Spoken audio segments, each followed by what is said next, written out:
Hello and welcome back to our complete course construction-ish series. And when we left off, we were looking at 13 and how that was going to work. Now, all I've done in the background has been spent a bit of time deliberating and looking at stuff from lots of angles and trying to work out what we're going to do. And I think the way we're going to work this is, I quite like most of the sculpting. The green needs expanding and just shaping a touch more. Essentially, I want to create a front right pocket that will work without getting too close to the ridge line we're working off. Now the coastline, we're going to have it kind of dipping in and out a little bit more, which will eventually be rocks and covered with that.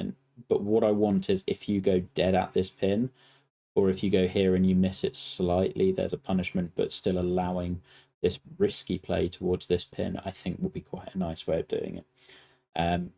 Then we're going to expand that back little pocket a touch out here just to incentivize you again to take this line towards these pins, and that'll tuck in nicely with these bunkers as well. I've placed utterly placeholder bunkers just because I wanted to clear off some measure tools.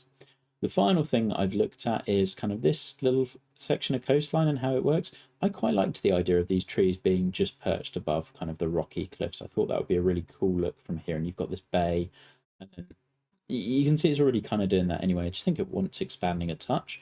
That then allows me somewhere to go with 11 where it gets right to here, and then you see across the bay to 13. Or I could go out this way and then you see 12, or we go somewhere in the middle and then there's a little walk. That's basically all I've done. So what I'm going to do at this point is just go into time-lapse mode and start editing and tidying up and doing really all of the boring stuff. I might pause occasionally to give an interlude and just like discuss what I'm doing if things change. But really it's now, I think I've got the idea. I just need to get it working and do all of the little tweaking that I do. So yeah, hopefully enjoy.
Well, just the one crash during that, and I think that's going to do it for this one. It needs a little bit more in terms of surfacing and sculpting. As you can see, there's lots of bits that I take a ton of time over.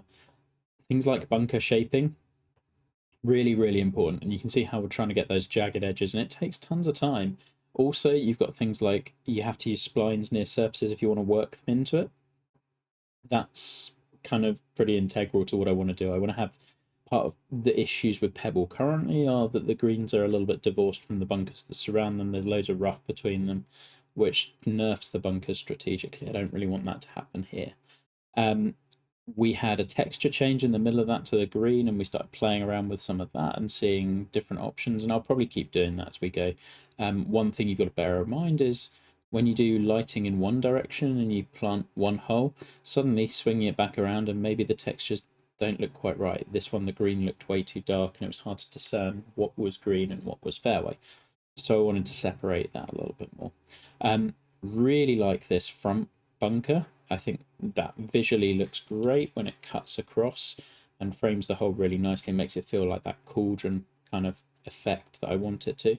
And the green itself is kind of it's doing an interesting thing. It's got this big kicker on the right hand side, which can feed a ball into the middle of the green, and I want it to be with a long hole like this. I want middle to be an easy par. Like if you don't go chasing pins, easy par, decent, but like okay birdie opportunity. So having things sloping away from this kind of makes sense to me. And if you do go chasing pins, you can see that we could hit a driver up in this little alley. The very first shot, I hit it really close to where I'm planning the pin to be up on this little shelf. So there's ways of doing it, and it is kind of just hitting the ball into an area, which I think is what I want on a long par 3. You don't want to be overly prescriptive, got to have some randomness to it. And yeah, the bit I need to fine tune is exactly how I want this corridor to play. Like, do I want it rejecting balls into the bunker if you're too far right? Probably. Do I want this bunker sitting down a little bit more? Maybe. Do I need the green therefore to be a little bit higher? Maybe. There's like questions and things that I need to answer. Do I maybe want to extend the green out a touch more this way and bank it in around this bunker, therefore encouraging you to hit closer? Possibly. Other things that I think I could do a little bit more, you can see with the measure tools was just at the end me going, right, these. So as I say at the start, this hole is now probably 70% complete, and I like the idea. But this sort of little spine, so I think that's going to be a nice defense where this is almost the high point and then it feeds down into this one. So if you just roll it over there, then you're getting really close for a birdie putt to this pin. But for this pin, you don't want to be high of this, otherwise you've got up and then down, and we'll make that pretty dicey. And that's going to in turn encourage people to aim short, roll it on up, thereby bringing this more into play. And all of that can happen just if we get that green slope right. So there's loads of thought that goes into this. Additionally, I don't like that the right side only really has that one pinning opportunity. Can I get a pin somewhere here? In which case you would need to take on the land short here. Currently, yeah, I could put a pin there, but it would feel a little close to this. And I don't know how I feel about that. So I reckon I need to sort how this slope is playing on the green. I'm happy with the off the green stuff. And I kind of liked that you could really work something in this way. I don't think I want it to go full Redan where you can land it here and you end up all the way down here. But I do like the idea of landing it here and rolling it up here, landing it somewhere around here using that. I loved that I got one shot to come back off the backstop here for a relatively easy putt. Again, does that need a bit more space? Do I need to bring the green a little bit further forward? If so, is that enough fairway? There's lots of little questions that this prompts, and you've got to ask yourself those questions rather than just going, yep, this is good enough. But that's kind of where we're at with this one, and I figure that's close enough for this episode. So you've seen me build out a hole pretty much in its entirety now. What I'll end up doing next is doing some planting stuff around here, looking at this tee, looking at this tee shot, how it works, this area, how are we going to plant it, because once I'm done with that, that's this bit kind of tied up, which was my trickiest part of the routing that I wasn't totally happy with at the start. Do I want a bridge going across here, or are we going to just go, you know what, you're already walking around this bit and then coming down here, you can just walk a little bit further. But I like that a little bit less than just having a little bridge across, perhaps. So that's what we're going to end up doing. And also that would serve from here and from here. So that's probably the likely answer. So yeah, that's where we're at. Hopefully that was useful. You'll see a little bit of playtesting. I will stress at the end, I do playtesting pretty late on. And the reason for that is because I've got a load of hours in the designer, and therefore I kind of know that it's going to do what I intend it to do. If you are more of a beginner designer, you want to be doing that play testing really early on, because you've got to know how the ball's going to react to slopes like this and how it's going to funnel on and where your distances are. And a lot of the reasons why what I do works is because I've got so much experience in knowing how much fairway I need to leave, where I can cut it, where I can place the bunkers. If I move a bunker, what else do I need to do? All of that stuff's kind of second nature. If you're starting out, you need to be doing that a lot more just to get that experience and kind of build it into your repertoire. Anyway, a lot of fun. See you again soon.